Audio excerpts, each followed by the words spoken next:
उपमुख्यमंत्री अजितदादा देवेंद्र फडणवीसची आज सकाळी भेटणार होते.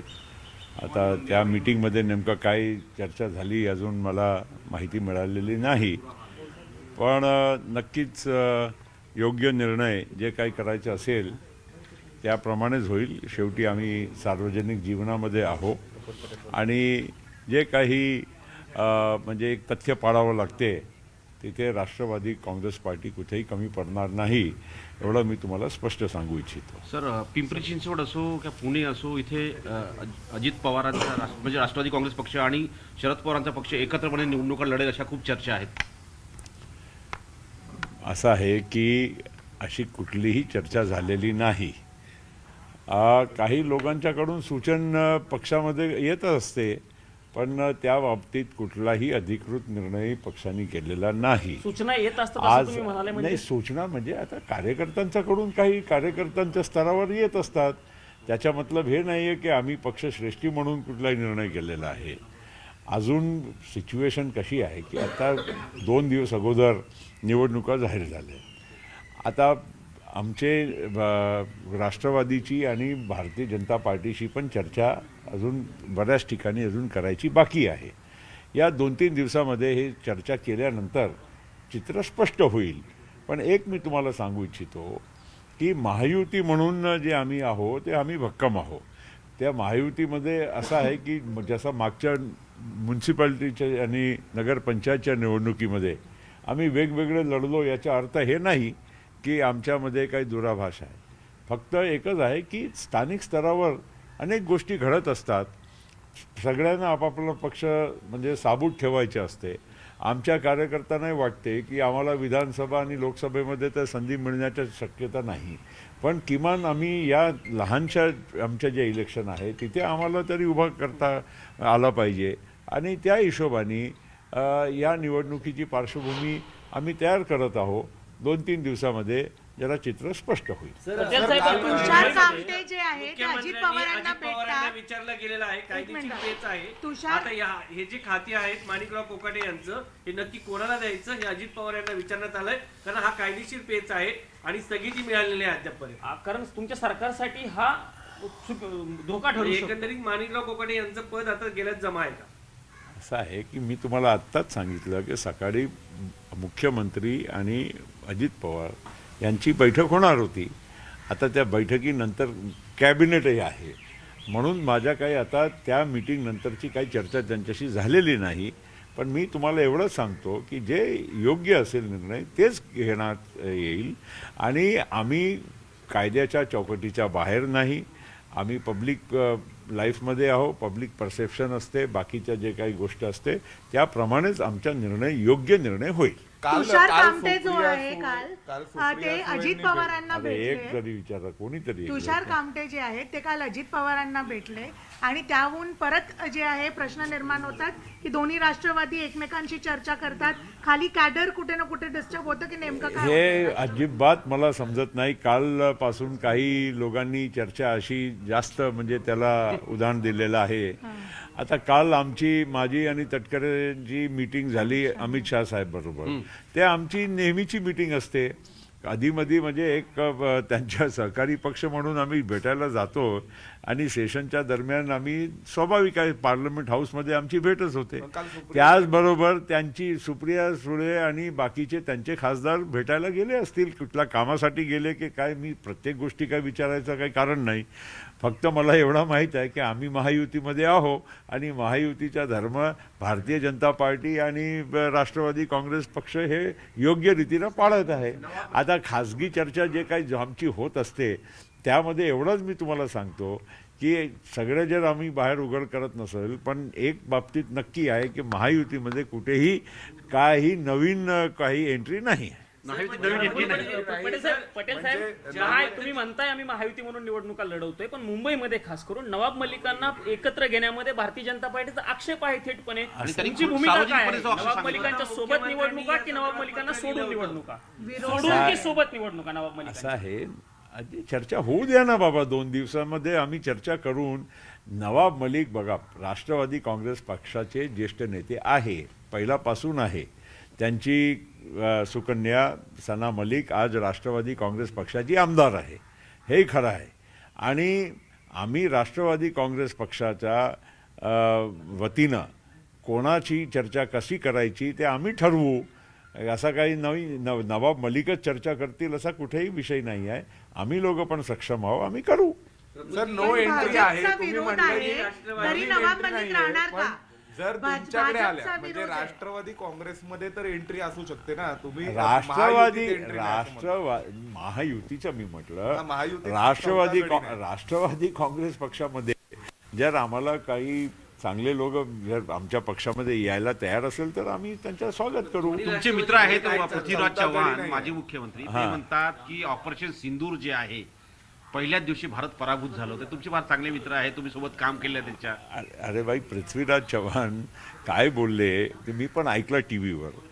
मला ते काय योग्य वाटलं नाही. शेवटी भारतीय सेना त्यांनी जे काही त्यांची कारवाई केली, युद्धामध्ये त्यांच्या जे काही भूमिका होती त्याच्यावर टीका टिप्पणी करणं हे मला योग्य कुठेही वाटत नाही. त्याचं कारण आहे की बऱ्याच गोष्टी ते एक ज्यांना म्हणतात की सिक्रेट असतात, आणि सिक्रेट गोष्ट युद्धामध्ये भारतीय सेना काही बाहेर उघड करत नाही, नाहीतर सेना युद्धाचा अर्थच राहणार नाही. आणि पृथ्वीराज बाबाकडे कुठून हे माहिती मिळाली, काय त्यांनी म्हणजे कसं पद्धतीनं काल वक्तव्य केलं, हे म्हणजे मलाही आश्चर्य वाटलं. 19 तारखेची त्यांनी 19 तारखेचाही त्यांनी दावा केलेला आहे. 19 तारखेला उलटपुलट होणार आहे राजकीय. आणि मराठी व्यक्ती पंतप्रधान होणार आहे. आता एकच दिवस उरलेला आहे. 19 काय कोणती तारीख? 19 डिसेंबर परवाची तारीख सांगितली. हो, तो आता एकच दिवस राहिला ना मध्ये, 2 दिवस. 2 दिवस. हा, म्हणजे 2 दिवसामध्ये आता 24-48 तासामध्ये काय घडणार आहे मी आतुरतेनं वाट बघत आहे. तुम्ही तुम्ही सर तर जसं म्हणता ना म्हणाले की ते तुमचे जवळचे मित्र आहेत, तुम्हाला सगळी बऱ्यापैकी तुम्ही सोबत काम केले. नाही, पृथ्वीराज नाही, चव्हाणांच्या माहितीकडे पृथ्वीराज चव्हाण ते महाराष्ट्राचे मुख्यमंत्री होते. माझ्याबरोबर इथे केंद्रीय मंत्रिमंडळामध्ये काम त्यांनी केलेलं आहे. आम्ही एक पक्षामध्ये असताना बऱ्याच वर्षापासून एकमेकांना चांगलं ओळखतो. प्रफुल्ल पटेलांची ही सविस्तर प्रतिक्रिया होती वेगवेगळ्या मुद्द्यांवर. सगळ्यात आधी तर मुद्दा होता कोकाटेंसंदर्भातला. तर माणिकराव कोकाटेंमुळे अडचणी आता वाढलेल्या आहेत, म्हणजे त्यांच्याही अडचणी वाढल्यात आणि पक्षाच्याही अडचणी वाढल्या आहेत. नाशिक थेट दृश्य अजित पवार आपल्याला दृश्यांमध्ये दिसत आहेत.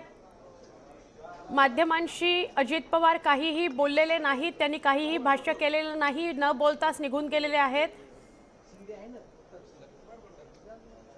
मंत्रालयातली ही दृश्य आहेत. अजित पवार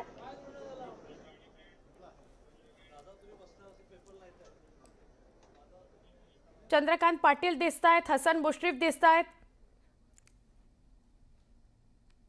नाशिक न्यायालयाच्या निकालानंतर मंत्री कोकाटे नॉट रिचेबल आहेत. माणिकराव कोकाटेंचा फोन काल रात्रीपासून लागत नाहीये. मंत्री माणिकराव कोकाटे आणि बंधू विजय कोकाटे यांना 2 वर्षांचा कारावास आणि 10,000 रुपयांच्या दंडाची शिक्षा कोर्टानं सुनावली आहे. मंत्री माणिकराव कोकाटे यांच्या विरोधात अटक वॉरंट सुद्धा निघू शकतं.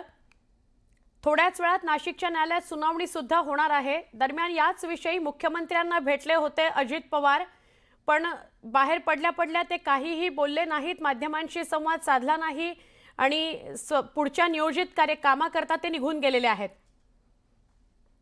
मुख्यमंत्री देवेंद्र फडणवीस यांची आणि अजित पवारांची तब्बल 20-25 मिनिटं भेट झालेली आहे. मग नवाब मलिकांचा मुद्दा असो किंवा कोकाटेंचा मुद्दा असो,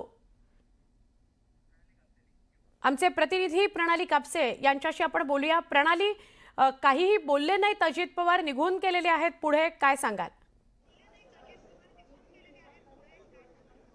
अत्यंत महत्त्वाचा मुद्दा आजचा तो होता, तो म्हणजे माणिकराव कोकाटे या प्री कॅबिनेटसाठी उपस्थित राहतात का, परंतु प्री कॅबिनेट साठी आले नाही.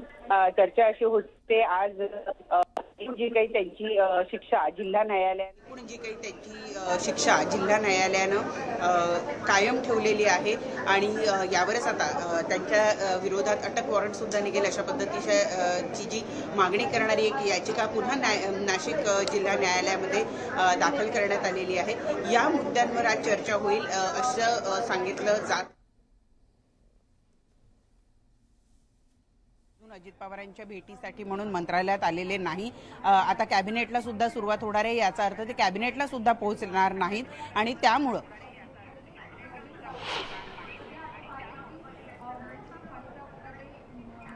नक्की प्रणाली, आपण बघतोय की मंत्रालयामध्येच होते अजित पवार आणि असंही कळत होतं की ते मुख्यमंत्र्यांना सुद्धा भेटले. आत्ता ते घाईघाईमध्ये कुणाच्या दालनातून बाहेर आले आणि न बोलताच निघून गेले पुढच्या त्यांच्या कामासाठी. तर नेमकं घडलं काय?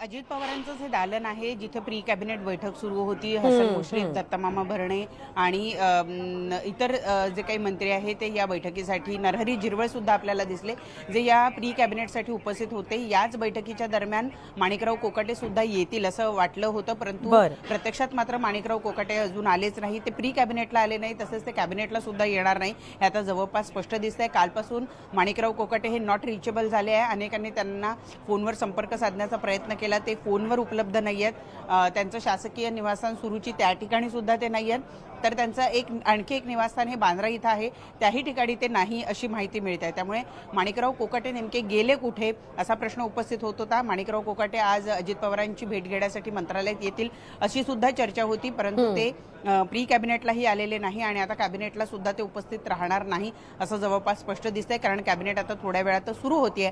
त्यामुळे एकूणच जर आपण बघितलं तर अजित पवार यांची एक मोठी कोंडी ही माणिकराव कोकाटे यांच्या निमित्तानं आणि त्याचबरोबर नवाब मलिक यांच्या निमित्तानं झालेली बघायला मिळते. नवाब मलिक यांना जर तुम्ही मुंबईचं नेतृत्व देणार असाल तर महायुतीमध्ये त्यांच्याशी कुणी चर्चा करणार नाही अशा पद्धतीची भूमिका ही भाजप आणि शिवसेनेने घेतलेली आहे. तर मुंबईचं नेतृत्व हे नवाब मलिकच करतील यावर अजित पवार सुद्धा ठाम आहे. त्यामुळे नवाब मलिक यांच्या मुद्द्यावरून कुठेतरी महायुतीमध्ये मिठाचा खडा पडतोय असं दिसत आहे. तर दुसरीकडे माणिकराव कोकाटे यांनी सुद्धा अजित पवारांची एक मोठी अडचण या ठिकाणी करून ठेवलेली आपल्याला बघायला मिळते. अगदी अगदी खरं आहे, अडचण झालेली आहे मात्र. आणि धन्यवाद, तुर्तास आपण माहिती दिलीत प्रणाली त्याबद्दल. प्रणाली